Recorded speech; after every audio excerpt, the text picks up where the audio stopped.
La question du jour. Pendant ce temps-là, il y a un autre vent qui continue de souffler, un vent mauvais, c'est celui de la guerre.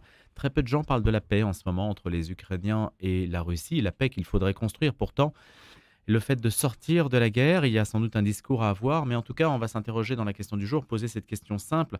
C'est celle qu'Edouard Wallmann, notre chroniqueur, va nous poser. Faudra-t-il faire des concessions à Vladimir Poutine? Faudra-t-il faire des concessions à Vladimir Poutine? La question peut paraître un peu saugrenue dans la mesure où Emmanuel Macron a dit lui-même que la Russie ne peut pas et ne doit pas gagner. Bonjour Edouard Wallmann. Bonjour. Alors en fait, vous partez d'une réplique d'un ambassadeur français. C'est ça? Oui, je pars d'une réplique de Gérard Haro qui vient de faire quelques déclarations à la télévision.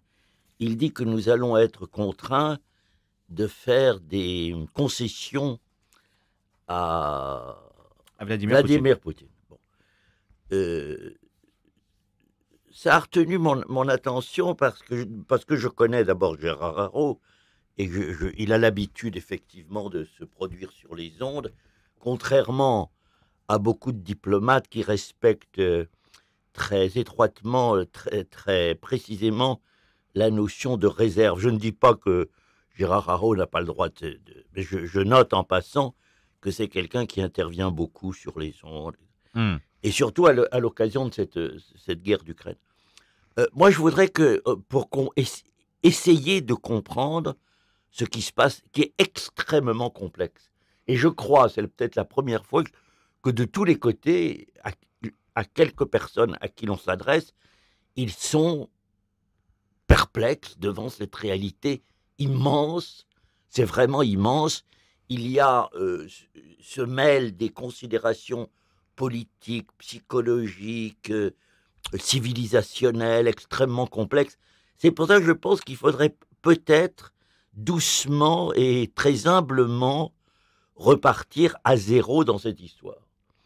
Zéro dans cette histoire, ça veut dire quoi? Ça veut dire que lorsque l'Union soviétique s'est effondrée, il y a eu un moment où les Occidentaux pouvaient vraiment aider la Russie à se reconstruire, mais dans un sens, j'allais dire, démocratique. On pouvait l'aider à devenir ce qu'elle est, et ce qu'elle a toujours été, une partie de la civilisation occidentale. N'oublions pas que notre culture est imbibée de... Moi, je veux dire, je mets Tolstoï dans ma culture aussi haut que Alfred de Vigny. Je veux dire, c'est la même... C'est non seulement la même hauteur de pensée, mais même je crois que Tolstoï et Dostoïevski dominent. Donc ils font partie de notre culture. On ne peut pas imaginer un monde où il n'y aurait plus de Russie. La Russie fait partie de l'Europe. Il faut aujourd'hui absolument la réintégrer.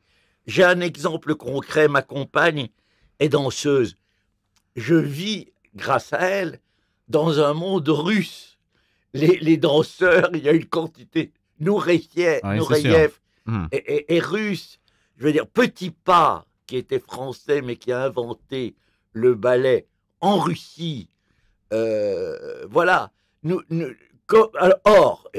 On assiste aujourd'hui à des choses absolument incroyables. On interdit, sous prétexte de guerre, on interdit les artistes russes de venir se produire ici ou là. Je veux dire, c'est la politique de l'embargo. Voilà, repartons à zéro. Donc, la Russie fait partie de notre culture et on ne peut pas imaginer qu'elle sorte de ce monde occidental. Voilà. Alors, comment faire aujourd'hui, j'allais dire, pour la réintégrer? Il faut, à mon avis, effectivement, faire montre de beaucoup d'humilité.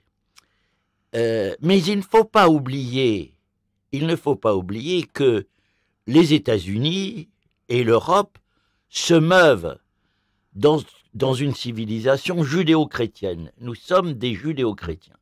Les Russes le sont aussi, avec la Russie éternelle et la religion orthodoxe.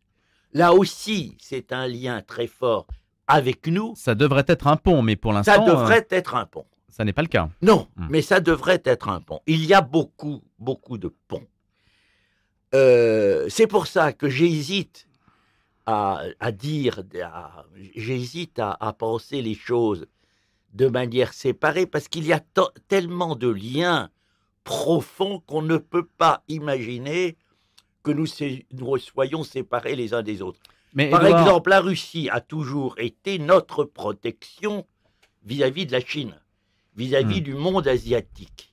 Ils nous ont défendus contre les Mongols, et aujourd'hui, cette alliance de Poutine avec la Chine, c'est quelque chose d'impossible, d'intolérable. de contre-nature pour vous. Contre nature. Nous sommes actuellement dans un monde contre nature. Et il faut rétablir d'abord de la sérénité, je disais tout à l'heure de l'humilité, et repenser les relations. Parce que, par exemple, oui. Édouard Wallmann, je vous arrête juste 2 secondes parce qu'on est parti de cette phrase de Gérard Haro, concession à Vladimir Poutine. Il y a la Russie d'un côté et il y a Vladimir Poutine de l'autre, le régime. Qu'est-ce que ça veut dire concession à Vladimir Poutine? Comment vous l'entendez? Moi, je ne l'entends pas. Je pense qu'il n'y a pas de concession à faire. Je pense qu'au contraire, il faut simplement se remémorer qu'au départ, nous nous sommes trompés. Les Américains se sont trompés, et les Européens aussi. Vous aviez, par exemple, les Jeux de Sotchi. Je me souviens, j'ai été frappé à ce moment-là. Poutine avait mis à côté d'un immense portrait de Dostoïevski un portrait de Solzhenitsyn.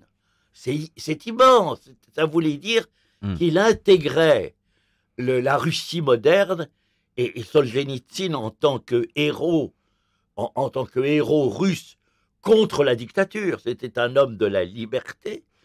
Et on n'a pas écouté ça. On a fait haro sur Poutine. Il y a des gens qui avaient intérêt à ce que ça ne marche pas. Or, il faut revenir à cela. Il fallait aider Poutine à reconstruire la Russie. On l'en a empêché, et c'est vrai qu'on peut dire qu'il y a eu des tentatives de destruction par les Américains. Il faut donc reprendre cette affaire à zéro et voir comment l'on peut aujourd'hui raccommoder ces pots, excusez-moi de l'expression vulgaire, mais ces pots cassés. Moi, je crois qu'il faut absolument reprendre. Alors, nous sommes donc, Dernière réflexion, Édouard. Pardon ? Dernière réflexion, Édouard, on arrive à la fin. Mais dites-nous justement, parce que précisément, vous n'êtes pas sur la ligne, dites faire des concessions, c'est pas l'objet. Il faut aller beaucoup plus loin, beaucoup plus profondément. Moi, quand je pense concession, comme je l'ai écrit dans ce texte... Ça fait penser à Chamberlain. Oui, c'est Chamberlain qui fait des concessions à Hitler. Ça n'est pas l'objet du débat.